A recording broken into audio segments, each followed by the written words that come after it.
This is Coulter. Give me a time check, please. 40110, Dan. 40111, 40112, 40113. Okay, I got it. 10-4.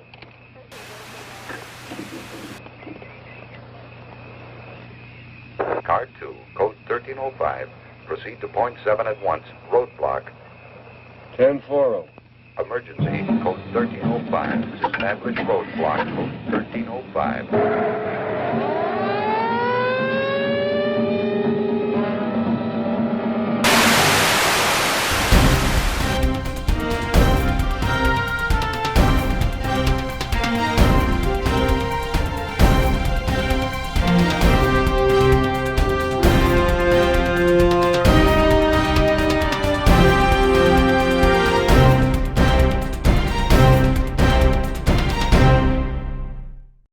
Good morning, good afternoon, good evening. You're watching PNT. I'm your host, wondering whether or not a cat wrapped in a flour tortilla would be called a burrito. Up front this week, according to an article by the Huffington Post and numerous online sources, one man in Virginia seems to have let TV go to his head. Literally. Residents of Henrico County have recently been plagued with a series of mysterious nocturnal visitations from a figure wearing the shell of an old-style tube television on his head. But instead of stealing his victim's property, this prowler instead adds to it, in the form of vintage TVs. So far, over 50 homes in the Virginia suburb have been gifted with the obsolete technology, leaving homeowners who have caught the TV head guy on security camera footage puzzled.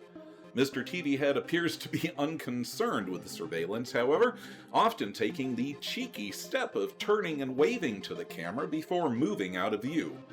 While certainly startling, most of the reticent recipients of the porch parcels have simply attributed the incidents to a harmless prank by college students. The television terror is apparently a repeat as well, with 20 sets being left on porches last August. With little to go on and with no actual crime being committed, Henrico police had little more to do than simply collecting the offspring of the wayward watcher for later disposal. For PNT's part, while we have to admire the sheer audacity of the TV head guy, we have to point out that for true authenticity, the video vandal should have at least included a pan of Jiffy Pop and a copy of the latest TV guide. From boob tube bandits to mysterious moppets, the next story in our weekly roundup of the weird takes us to Missouri, where someone seems to be taking a page from the perpetrator of our previous story, but these gifts are far more disturbing. Residents of Jefferson County have been plagued with an invasion of creepy dolls that have been left in various locations around the county. While that alone would be enough to disturb most, these dreadful dolls are deliberately posed and put into place in ways that might make an observer think they were a real child in danger. So far, the dolls have been found standing and lying on rocks, leaning against street lamps, under garbage dumpsters, and even hanging from stop signs and traffic lights. The dolls are apparently handmade, and most appear to be lacking a face. Despite the deliberate posing of the dolls, police believe the unusual effigies are simply a prank, but had strong words for the perpetrator of the marionette mayhem, with Festus Police Chief Tim Lewis stating, "If someone thinks it's a child, and they take steps to get that child out of traffic and they get injured, it's not a joke anymore." For PNT's part, we have to wonder if the person behind the frightening figures is trying to make a statement, or simply looking to provoke a reaction from people who would rather sit in a box full of spiders than be left alone for 5 minutes with one of Annabelle's acolytes. Either way, they've succeeded. We'll be back with the final part of our program in just a few moments. But first, a word from our sponsor. Halo Shampoo presents the real inside story of Goldilocks and the Three Bears. Young lady, you've eaten all of Junior's porridge. And busted his chair. And slept in my bed. Of course. I'm supposed to. I'm Goldilocks. She's not Goldilocks. Her hair isn't pretty. Let's wash it and find out. Not with that. Soaping doll's hair. Halo glorifies it. 'Cause Halo shampoo's not a soap or a cream. So it can't leave dulling soap film. Gee, look at the suds. If she's really Goldilocks, Halo shampoo will soon prove it. Now, let's take a look. It is Goldilocks. Halo, everybody, halo. Halo is the shampoo that glorifies your hair, so halo shampoo, halo. Remember, soaping doll's hair. Halo glorifies it, leaves it fragrant, dandruff-free, and wonderfully easy to manage. So halo, everybody, halo. Halo shampoo, halo. Welcome back. And remember, the next time you shower, say hello to Halo. For the final part of our weekly roundup of the weird, PNT is pleased to bring you a series of multiple UFO sightings drawn from the MUFON database. Filmed on August 3rd, the witness accounts and footage appear to show numerous, brilliantly colored orbs moving through the skies over Fairfield, Westchester, and Port Union, Ohio. Let's have a look at the footage.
I'm literally seeing a UFO right now.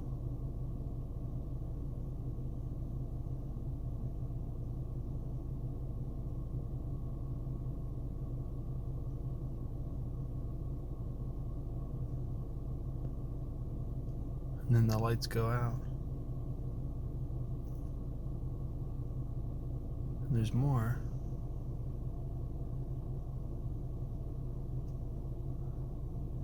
Then they come back.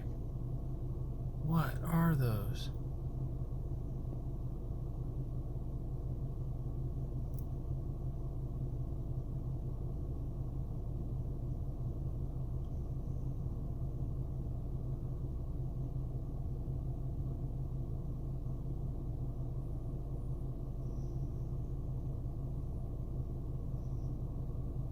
And so, wow, that is so weird.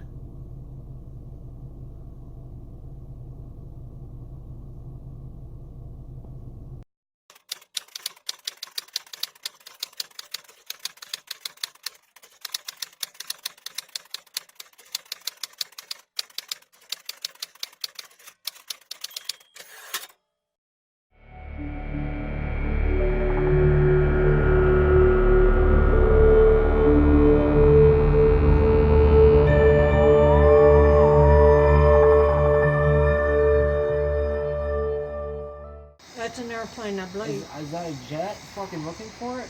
I don't know. Could be. Did you stop your movie? No. Well, it was about over with. Yeah.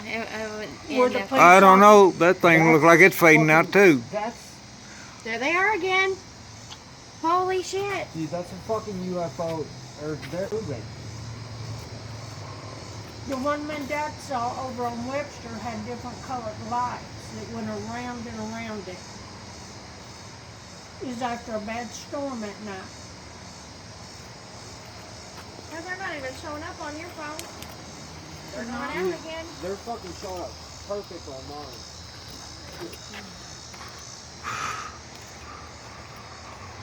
That's fucking crazy.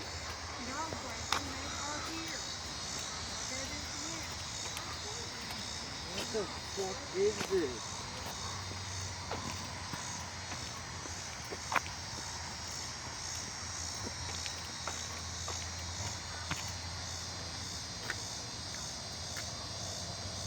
Dude, do you see like a base? Mm-hmm. Like of an actual object and those lights are going around it?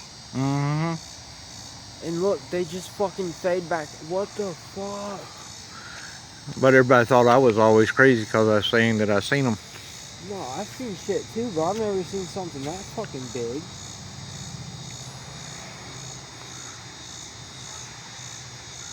And that thing keeps fading in and out. Uh-huh.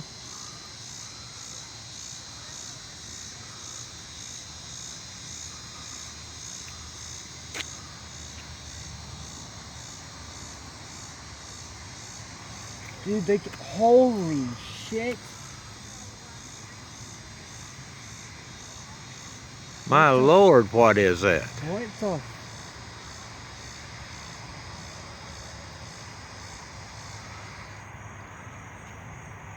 What the fuck is going on right now?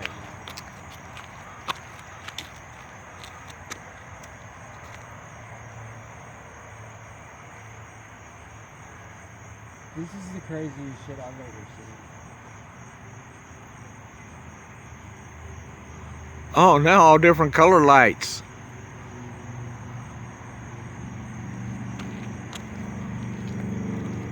Dude, I need to call it the fucking news channel. Yeah.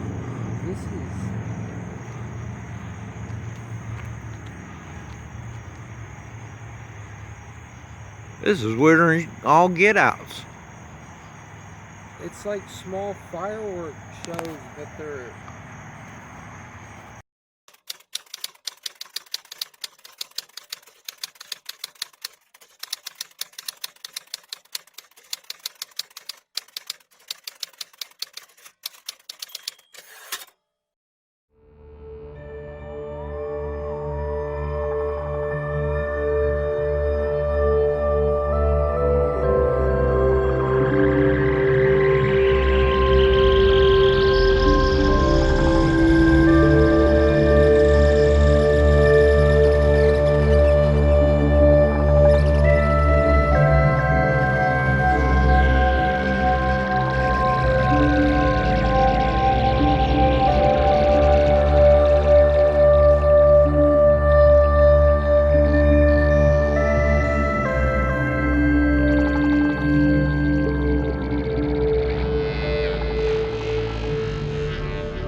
Whoa, what?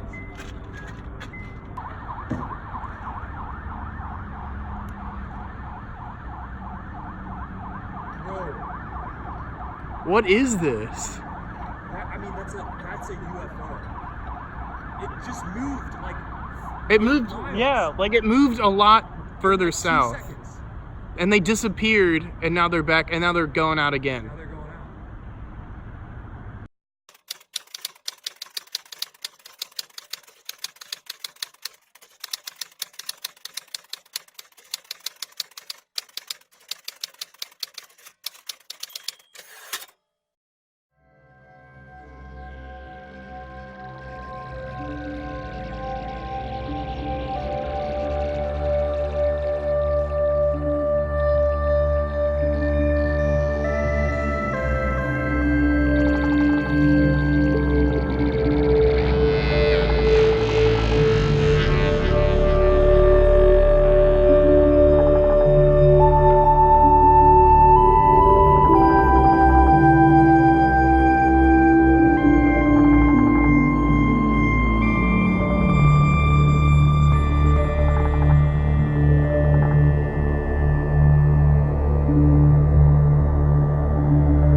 That's an airplane, I believe. Is that a jet fucking looking for it? I don't know. Could be. Did you stop your movie? No. Well, it was about over with. Yeah, I don't know. That thing looks like it's fading out too. There they are again. Holy shit. Dude, that's a fucking UFO.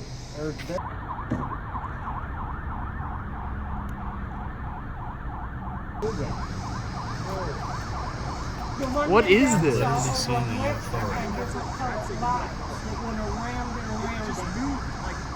It moved, yeah, like it moved a lot further south.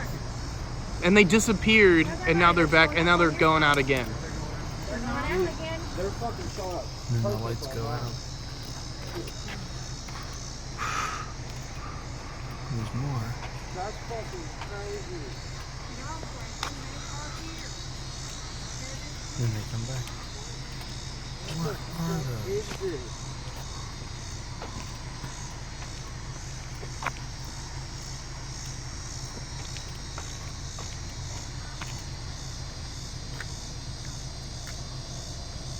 Dude, do you see like a base? Mm-hmm. Like of an actual object, and those lights are going around it? Mm-hmm. And look, they just fucking fade back. What the fuck? But everybody thought I was always crazy because I was saying that I seen them. No, I've seen shit too, but I've never seen something that fucking big.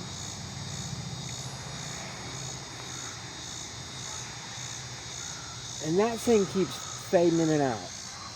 Uh-huh.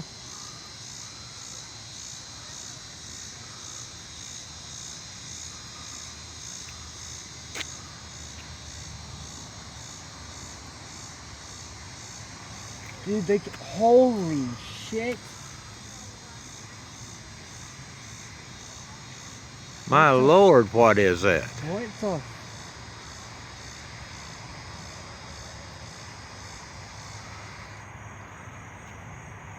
What the fuck is going on right now?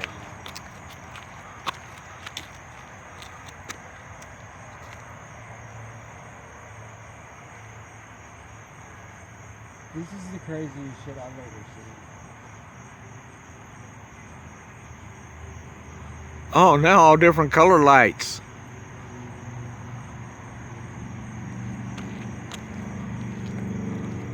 Dude, I need to call it the fucking news channel. Yeah.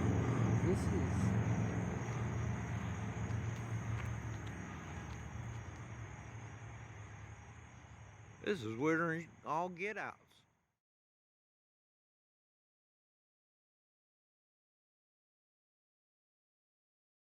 So what were the odd lights filmed by multiple witnesses appearing and disappearing over the skies of 3 Ohio cities? Let's run down the possibilities. We can safely rule out birds, clouds, stars, and most astronomical phenomena, such as meteors. The eponymous weather balloon is a possibility, though remote. Balloons could be filled with helium and lit from within using commonly available LED lighting. The trouble would arise in being able to maintain a steady position, formation, and coordinate not only movements but the ability to turn the lights on and off at will in order to duplicate the disappearance and later reappearance of the craft seen in the video. This would also not account for the separate craft that seems to presage the appearance of the main lights, moving rapidly about as though it were controlling or perhaps coordinating the action from a distance before vanishing itself. So, while balloons could be a possibility, it's just not the likeliest one in terms of sheer practicality. With balloons disposed of, we can turn our attention to flares, either commercial or military.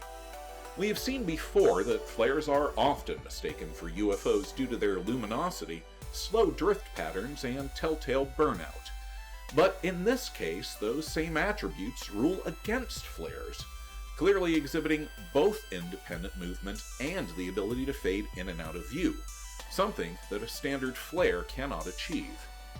So, with our flare explanation quickly burning out, we can turn our attention to the next likeliest source: drones. Drones could easily replicate the motions of the objects seen in the videos, moving about and turning on and off at will. While it is possible that drones could account for the lights, how likely is it that the owners of 4 to 5 drones would coordinate such a hoax, or be able to do it so smoothly? A sequence this complex would have to be either practiced or programmed. While in this case it rules against the practicality of drones being the source, it was these very facts that were to prove crucial in our analysis of the sightings. But more on that later. With drones suffering the same cuts with Occam's razor as balloons and flares, we can move on to aircraft, either commercial or military. Again, it comes down to a matter of common sense. Small aircraft could certainly move in a coordinated fashion, slowly fading their lights in and out of view, but they would have difficulty maintaining the steady positions we see the objects maintain in the videos. Short of military craft such as the Harrier jet, aircraft do not generally have VTOL capability, vertical takeoff and landing. Even were these objects a display of VTOL aircraft, the lack of noise shoots a wide hole in this possibility.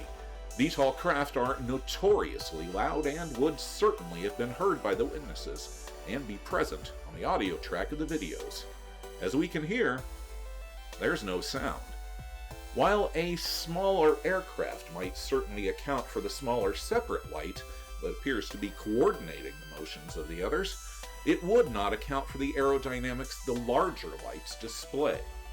Momentarily stymied, and with our list of possible explanations running short, we still couldn't shake the feeling that the motions of the lights was the key to solving the mystery.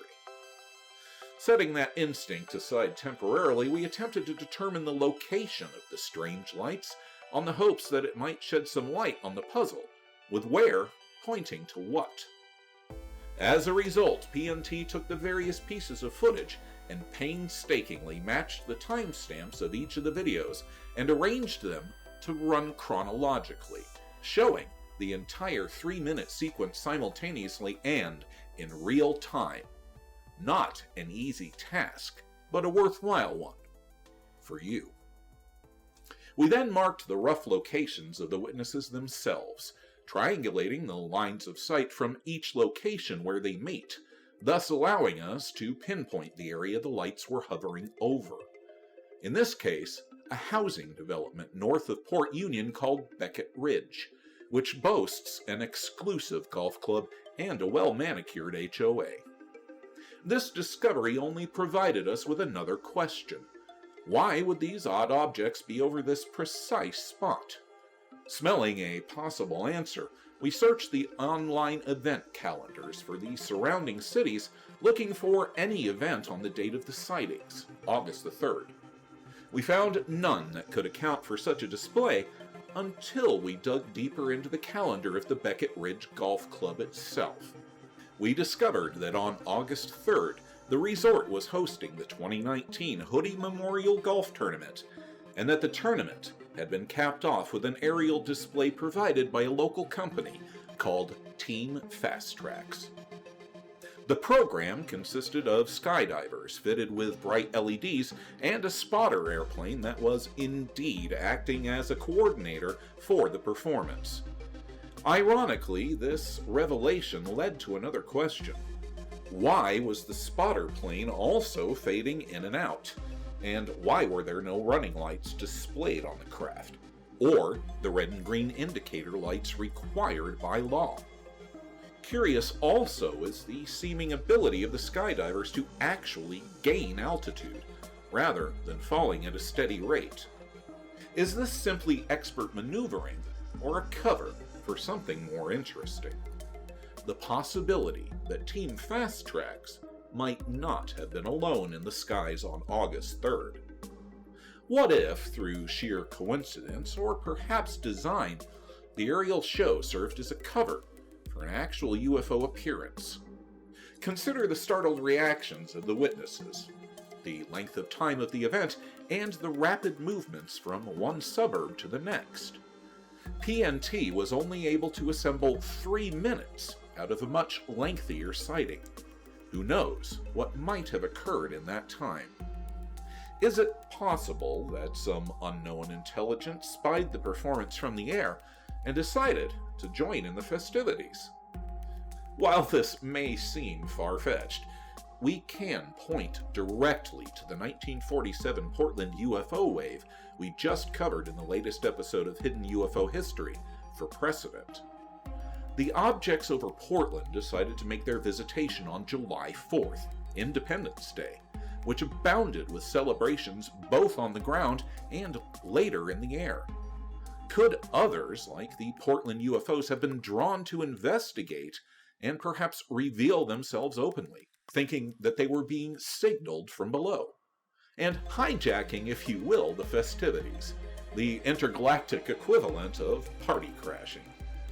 It's certainly something to consider when you're planning your next barbecue.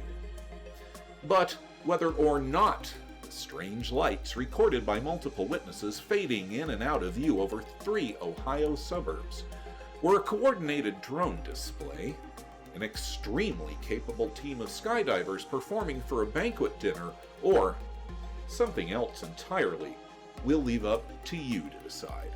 Sound off in the comments section below with your thoughts. That's it for this time, faithful viewers. Be sure to click like, share, subscribe, and hit the bell icon to be notified when PNT presents your next portion of the paranormal. I'm your host, reminding you to keep an open mind, because a closed one shuts out the truth.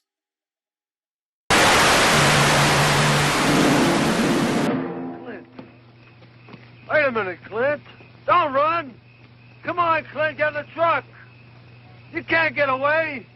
Come on, get in the truck.